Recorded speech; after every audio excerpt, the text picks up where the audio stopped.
potássio. Certo? Canais transientes de potássio para repolarizar e voltar para o repouso. Tudo bem?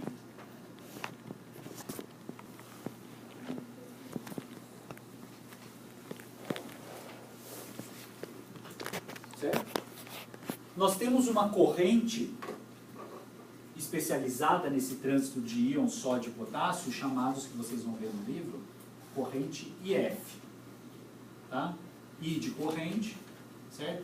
E F do inglês funny, de engraçado, porque é uma corrente que fica transitando dois tipos de íons ao longo desse canal, sódio e potássio, tá? De maneira lenta, tá? E é um canal, em alguns livros vocês vão ver, chamado de canal HCM, é o tipo de canal, tá? Biofisicamente falando, ok? Tudo bem? Então vejam que isso difere um pouco do potencial de ação do neurônio e do músculo, não é? No período de repouso, qual que era o íon importante aqui? Que mantém o potencial de repouso? No neurônio? Ou no músculo? Qual? Qual? Não.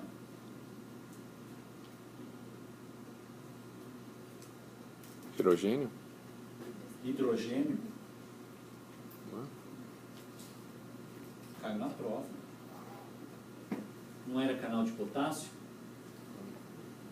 Canais de vazamento de potássio, que mantém o repouso, do potencial de repouso da minha membrana?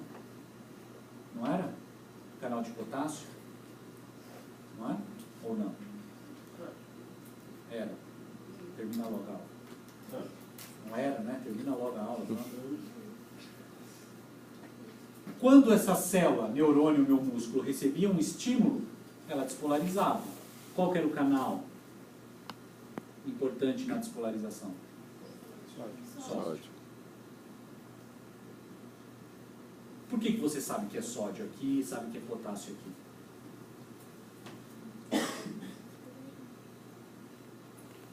Porque o Vinícius falou, eu acredito. Porque o potencial de equilíbrio do meu íon é igual ou similar ou próximo, na verdade essa é a palavra correta, ao potencial de repouso da minha célula. Se eu calcular o potencial de equilíbrio químico para o potássio, de acordo com uma equação de Nernst, por exemplo, ela é muito próxima do potencial de repouso da minha célula. Isso significa que quem determina o potencial de repouso é íon potássio. Eu sei que sódio é importante aqui, porque se eu calcular o potencial eletroquímico do sódio, é muito próximo dessa variação de potencial elétrico na minha célula. Tá? E para repolarização eu tinha canais de potássio sensíveis à voltagem também, não é? Que se permaneciam ainda mais abertos, por isso que eu hiperpolarizava a minha célula. Certo? Tinha muita saída de potássio na minha célula. Tudo bem? Veja que é um pouco diferente da permeabilidade iônica do meu potencial de ação do tecido pausário, ou do nódulo sinoatrial, onde eu tenho canais de sódio e potássio que estão constantemente abertos, levando a uma despolarização lenta. No final eu tenho uma abertura de canais de cálcio lento, que é também um estímulo para que a minha célula possa despolarizar se eu abrir mais canais de cálcio ainda. Quando a cinética do meu canal de cálcio se encerrar, eu tenho um fechamento de canais de cálcio, abertura de canais de potássio sensíveis à voltagem, porque eu estou despolarizando aqui, e eu tenho uma repolarização. Tudo bem?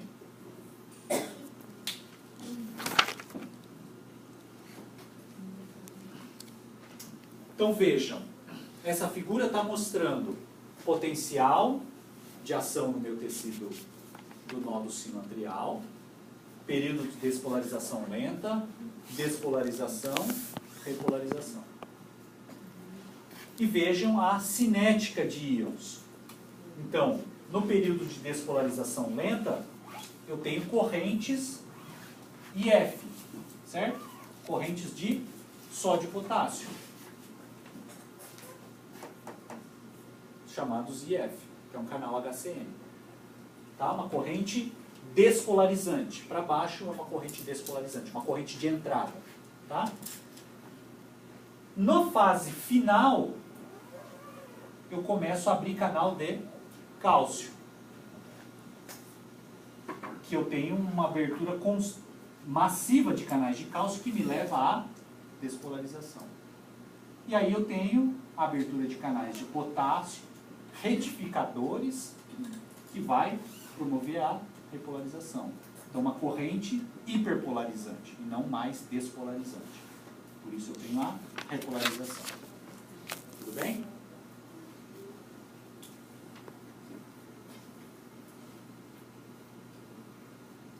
Não sei exatamente o que eu comentei aqui, tem os slides para vocês depois verem. Tá?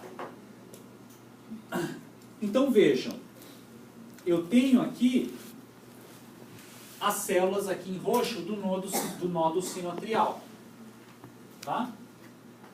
Que são células diferenciadas, localizadas no tecido cardíaco, que têm atividade rítmica.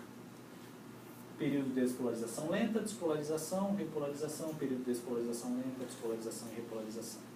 Essas células geram uma atividade elétrica, que é o potencial de ação, e transferem isso para onde? Para as células de trabalho cardíaco, que são recheadas de discos intercalares.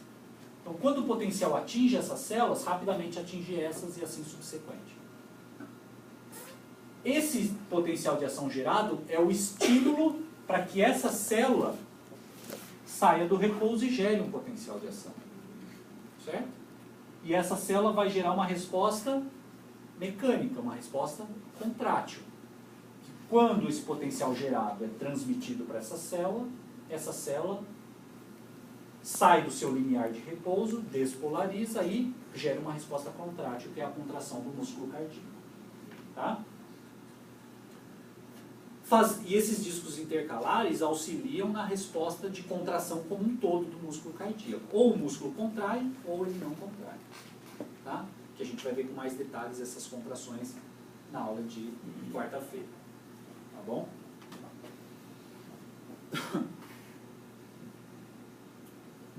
Agora, nós temos uma inervação simpática e parasimpática no coração. O simpático e o parasimpático gera atividade elétrica no coração? Não. Certo? O coração é capaz de contrair e relaxar sem a influência do simpático e do parasimpático. Mas tem-se uma influência do simpático e do parasimpático no coração. E vocês viram isso. Se eu aplicar acetilcolina, se eu estimular o nervo vago, eu tenho o quê? Diminuição da frequência respiratória, né? Diminuição da força de contração. Se eu aplicar noradrenalina, no caso a gente não estimulou o simpático, mas se eu estimulasse o simpático, eu teria o quê? Um aumento da frequência cardíaca, um aumento da força de contração. Mas para eu aumentar minha frequência cardíaca ou diminuir a frequência cardíaca, eu vou ter que estar agindo nas minhas células de trabalho cardíaco? Não, eu tenho que estar agindo aonde? Nas células geradores da atividade elétrica. Por isso a inervação simpática e parasimpática se dá principalmente nas células do nodo sinoatrial ou do nodo atrioventricular, que são os geradores de ritmo cardíaco. Tá? Então o que ela vai fazer quando eu tiver uma estimulação parasimpática? Não vai diminuir a frequência cardíaca? Então o que vai acontecer? O potencial de ação vai ser gerado? Vai, não é? Mas o que vai diminuir? A frequência de eventos, não é? Se eu estimular o parasimpático.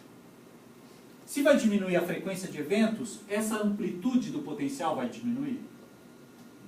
Não, porque isso significa que o potencial foi gerado e foi transmitido para as células. O que vai acontecer com esse período pré-potencial? Vai demorar mais para acontecer ou vai ser mais rápido? Vai demorar mais para acontecer. Então, portanto, a acetilcolina vai agir nesses canais HCM, dificultando o potencial de atingir o limiar, não é?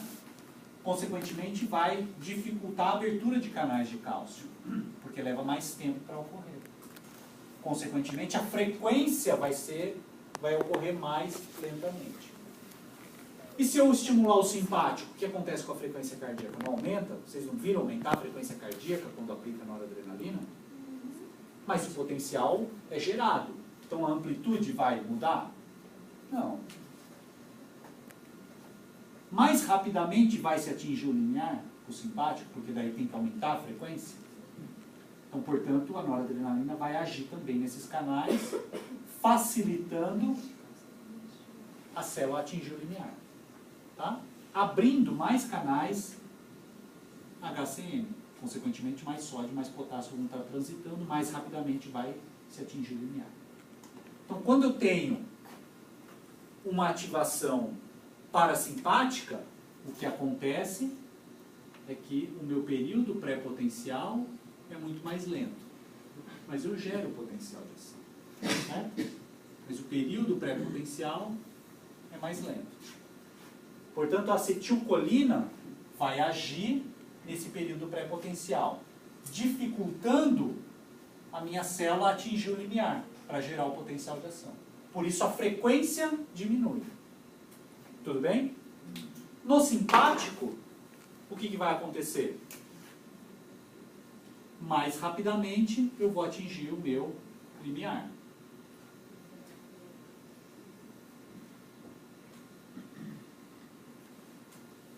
Percebam que o período pré-potencial foi encurtado, o verde comparado com o roxo.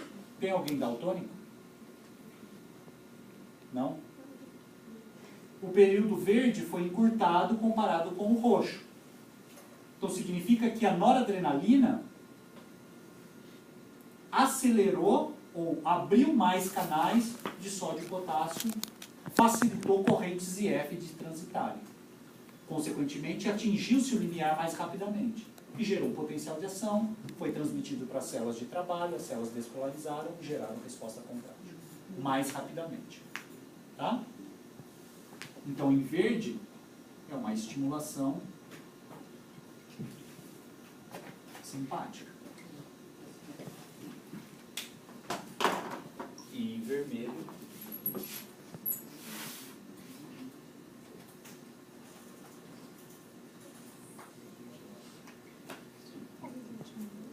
parasimpático. Você quer tirar foto? Tá melhor?